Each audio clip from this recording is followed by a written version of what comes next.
ప్రేక్షకులకు నమస్కారం అండి. మన శరీరంలో అన్నిటికంటే ఇంపార్టెంట్ అయిన పార్ట్ ఊపిరితిత్తులు. ఎందుకు అంటే ఊపిరితిత్తులు అనేవి ఆక్సిజన్ అబ్జార్బ్ చేసుకుని దాన్ని రక్తంలో కలపటం వల్ల ఆ రక్తం ద్వారా ప్రాణం అంటే శ్వాస అంటే ఆక్సిజన్ అనేది మన బాడీ అంతా తిరుగుతుందండి. ఈ కరోనా వచ్చి వెళ్ళిపోయిన తర్వాత ఈ శ్వాసకోశ వ్యాధులు అంటే ఊపిరితిత్తుల యొక్క జబ్బులు విపరీతంగా పెరిగిపోయినాయండి. అదేవిధంగా ఒక దగ్గు వచ్చిందనుకోండి, తగ్గట్లేదు, అది నెలల తరబడి ఉంటుంది. అది చూపించుకుంటే ఏదో ఊపిరితిత్తుల్లో నల్లబడిపోయిందని, తెల్లమచ్చ ఉందని, నల్లమచ్చ ఉందని, ఇలాగా అనేక కేసులు మాకు వస్తున్నాయండి. ఇవన్నీ ఏంటంటే బికాజ్ ఆఫ్ కరోనా అనుకుంటున్నాం మనం. ఎస్, అది కూడా ఒక కారణం. కానీ మనం వ్యాయామం చేయకపోవడం అనేది అన్నిటికంటే మేజర్ డ్రాబ్యాక్ అండి.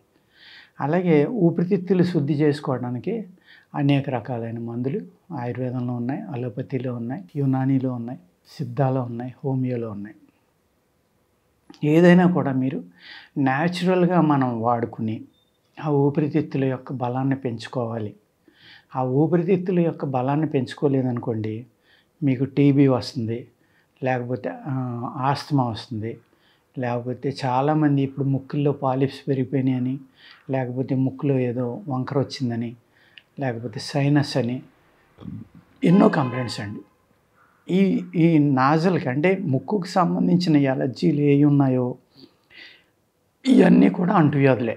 ఆల్మోస్ట్ ఒక ఇంట్లో ఒక పిల్లోడికి అస్తమాను ఎలర్జీ వస్తుంది అనుకోండి, దాన్ని ఇమీడియట్గా జాగ్రత్త తీసుకోకపోతే తల్లిదండ్రులు కానీ పెద్దవాళ్ళు కానీ వాడు ఆ వ్యాధిని మొత్తం ఇంట్లో అందరికీ అంటించేస్తాడు. ఇక్కడ కారణం ఏంటంటే పిల్లలు చదువుకోవటానికి వెళ్తారు కదండి, స్కూల్కి వెళ్తారు. ఆ క్లాస్లో కనీసం ఒకళ్ళిద్దరు ఎప్పుడూ రొంపతోటి ఉంటారు, అంటే కోల్డ్ అండ్ కాఫ్ తోటి. అది చాలా తొందరగా అందరికీ అంటుకుపోతుంది. వాళ్ళు అక్కడి నుంచి ఫీవర్స్, కోల్డ్, కాఫ్, ఈ పిల్లల క్యారియర్స్ అన్నమాట వీళ్ళు. ఎందుకంటే రెసిస్టెన్స్ ఉండలేదు. అదే రెసిస్టెన్స్ ఉందనుకోండి, అవి ఏమీ అంటుకో. ఇది వచ్చి మనకి ఎలర్జీ అంటుకోవడం వల్ల ఏమవుతుందంటే ఊపిరితిత్తులు చాలా వీక్ అయిపోతున్నాయండి. ఊపిరితిత్తులు ఎప్పుడైతే వీక్ అయినాయో మన మీద మనకు కంట్రోల్ ఉండదు, మన బ్రెయిన్ మీద మనకు కంట్రోల్ ఉండదు. పిల్లలు కూడా అలాగే చదవడం కానీ, చదివిన జ్ఞాపకం లేకపోవడం, ఇవన్నీ కారణం ఏంటంటే ఊపిరితిత్తుల యొక్క శక్తి తగ్గిపోవడం. ఆ ఊపిరితిత్తుల యొక్క శక్తి తగ్గిపోయింది, దాన్ని మనం పెంచుకోవాలి అంటే పిల్లలకి రోజు ఒక చెంచా తేనె పెట్టండి. తేనె కనుక మంచి తేనె చూసుకుని నాకిస్తే, లేదు నీళ్ళల్లో కలిపి తాగించినా కూడా ఊపిరితిత్తులు చాలా బాగా రికవరీ అవుతాయండి, చాలా బాగా. తేనె అనేది మంచి మినరల్స్ ఉంటాయి, ప్లస్ పిల్లలు ఇష్టంగా కూడా తింటారు. 1-2 సార్లు అలవాటు చేస్తే అద్భుతమైన మినరల్స్ ఉంటాయి. అదేవిధంగా బెస్ట్ క్యారియర్, మనం తాగిన వెంటనే బాడీ అంతా స్ప్రెడ్ అయ్యే లక్షణం తేనెలో ఉంటుందండి. అందుకనే ఆయుర్వేదంలో చాలా రకాల మందులు తేనెలో కలిపి నాకమంటారు. ఎందుకోసం అంటే దాంట్లో మినరల్స్ ఎక్కువ ఉన్నాయి, మంచి బలాన్ని ఇస్తుంది. అదేవిధంగా నర్వస్ సిస్టంలో ఉన్న క్లాట్లను కూడా కరిగించే శక్తి కూడా ఉంది. At the same time fat కూడా తగ్గించే శక్తి ఉంది. ఇన్ని రకాలైన లక్షణాలు ఉన్నాయి కాబట్టి మనం తేనె అనేదాన్ని వాడుకుంటున్నాం అండి. అదేవిధంగా ఈ తేనెని కొబ్బరి నీళ్ళలో కలుపుకొని కూడా తాగొచ్చు. దానివల్ల కూడా ఊపిరితిత్తులు చాలా చక్కగా క్లియర్ అవుతాయండి. బయట కూడా అడ్డసరం అని ఒక మూలిక ఉంది. దాని యొక్క టానిక్స్, అడూస అంటారు దాన్ని, అడ్డసరాన్ని. దీని యొక్క అరుకు టానిక్ దొరుకుతుంది, సిరప్ దొరుకుతుంది ఆయుర్వేద షాపుల్లో. అది కూడా చాలా బాగా ఊపిరితిత్తుల మీద పనిచేస్తుందండి. వాసకారిష్టం అంటారు దాన్ని, వాసకారిష్టం అలా పిలిస్తే మీకు ఆయుర్వేద షాపుల్లో దొరుకుతుందండి. ఇది దగ్గు మీద, మీ యొక్క లంగ్స్ మీద చాలా బాగా పనిచేస్తుంది అనమాట. అదేవిధంగా ఇంగువ, పూర్వకాలం కొన్ని ఫ్యామిలీస్లో ఇంగువ లేకుండా పులిహార కానీ, పచ్చడి కానీ, లేకపోతే చారు కానీ, సాంబార్ కానీ, అంటే పప్పులుసు పెట్టేవారు కాదు. చాలా కూరల్లో ఇంగువ తాలింపు అనేది వేసేవారు. ఆ ఇంగువ తాలింపు అనేది ఏం చేస్తుందంటే లంగ్స్కి విపరీతమైన బలాన్ని ఇస్తుంది. అలాగే జీర్ణ ప్రక్రియ మీద కూడా చాలా బాగా పనిచేస్తుంది అనమాట. అది ఎంతటి అజీర్తి అయినా సరే తగ్గిపోతుందండి. ఈ ఇంగువ తాలింపు అనేది వేసుకోవటం మన ఆయుర్వేద శాస్త్రంలో కానీ, మన పూర్వీకులు చేసింది కానీ ఒక చాలా గొప్ప ప్రక్రియ అన్నమాట.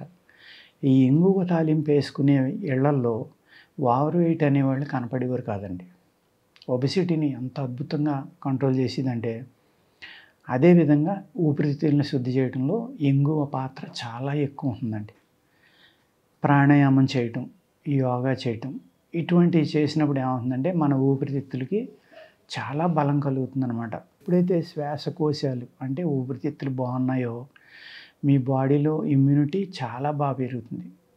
ఎంత బాగా పెరుగుతుందంటే ఇప్పుడు యోగులు, ఋషులు అందరూ కూడా చెప్పేది ఏంటంటే ఈ పీఠాధిపతులు కానీ, యోగా చేయించేవాళ్ళు కానీ ప్రాణాయామం శ్వాస మీద ధ్యాస నిలపండి.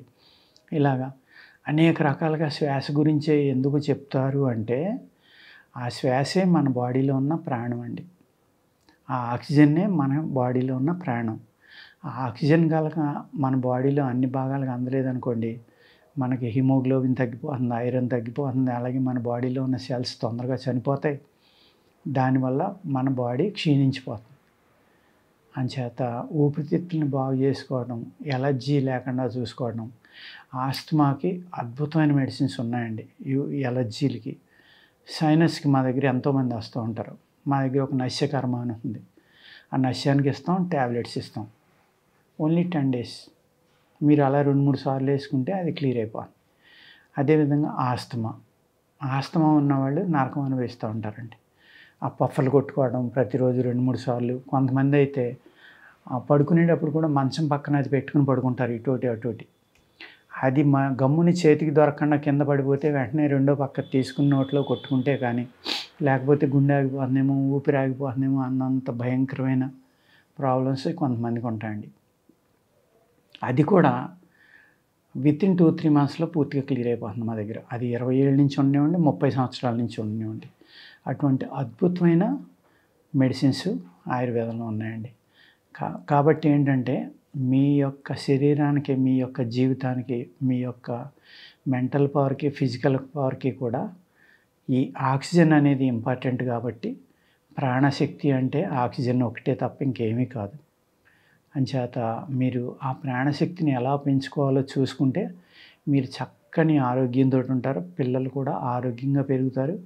ఎలర్జీ అయిన వాటిని ఇంట్లోకి రాకుండా జాగ్రత్త పడి, వచ్చిన వెంటనే జాగ్రత్తలు తీసుకుని దాన్ని మీరు తీసేయకపోతే ఇంట్లో అందరికీ ఆ ఎలర్జీ వచ్చి 3 తగ్గిన 4 వాళ్ళకి ఉంటే అది మళ్ళీ వస్తూ ఉంది. అందుకే ఇంట్లో అందరూ కూడా ఈ ఎలర్జీలు తగ్గించుకోవడానికి ప్రయత్నించి ఆరోగ్యంగా ఉండండి. ఓకేనండి, నమస్కారం.